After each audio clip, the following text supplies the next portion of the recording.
মেয়েদের জীবনে শত শত প্যারার মধ্যে একটি অন্যতম প্যারা হচ্ছে বিয়ের পরের জীবনের প্যারাটা। যদি একটি পরিবারে ৩ আইটেমের মানুষ থাকে যে আমি এটা খাবো না, আমি ওটা খাবো, আরেকজন বলবে যে আমি ওটা খাবো না, আমি এটা খাবো, তাহলে তার কোনো কথাই নেই। তো সামলাও এবার ঠেলা, কিছুই করার নেই, কপালে জুটেছে ভাই।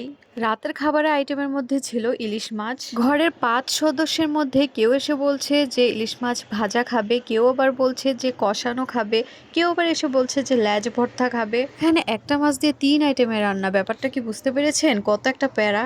এত প্যারা তো আর নিতে ভালো লাগছে না। খাবারের জন্য মানুষ কেন এত কষ্ট করে? কষ্ট করে টাকা ইনকাম করে, আবার রান্না করার জন্য কষ্ট করে, ব্যাপারটা কেমন যেন হয়ে গেল না? আমার কথা হচ্ছে, কষ্ট করে যেহেতু টাকা ইনকামই করব, তাহলে আবার কষ্ট করে রান্না কেন করব? রেডিমেড খাবার কিনে এনে খাবো।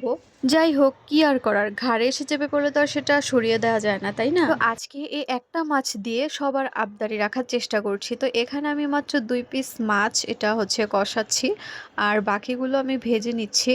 আর হচ্ছে এখানে ল্যাজ, এটাকেও ভর্তা বানাতে হবে। তো আমার কাটা বাছতে খুব বিরক্ত লাগছে, তো যে ল্যাজ ভর্তা খেতে চেয়েছে আমি তাকেই দিয়েছি এই কাটাগুলো বাছতে। তো এখানে আবার একটা সুবিধা হচ্ছে, সে কাটাগুলো বেছে সে নিজেই ভর্তাটা বানিয়ে ফেলেছে। এখানে আমার কোনো প্যারা নিতে হয়নি, আমি শুধু মাছটা ভেজে দিয়েছিলাম। তাকে কাটা বাছতে দিয়ে আমি আমার বাকি কাজটাও সেরে ফেলেছি, মানে বাকি যে রান্নাটা ছিল সেটাও আমি সেরে ফেলেছি। তারপর এসে দেখি সে সুন্দর মতো কাটাগুলো বেছে নিয়েছে এবং সে ভর্তাটাও নিজেই বানিয়ে ফেলেছে। তো আমার কাছে খুব ভালো লেগেছিল ভর্তাটা, কারণ আমি কখনো এরকম ভর্তা খাইনি। আমি এর আগেও খেয়েছিলাম এই মাছের লেজের ভর্তায়, তবে সেটা পাটায় পিষে খেয়েছিলাম। তো আজকের ভর্তাটা অনেক টেস্ট হয়েছিল। তো আমি নেক্সট টাইমে যদি কখনো ভর্তা বানাই লেজের ভর্তা, তাহলে এইভাবেই বানাবো। তো আজকের ভিডিওটা কেমন লাগলো? যদি ভালো লেগে থাকে অবশ্যই লাইক কমেন্ট করে পাশে থাকবেন।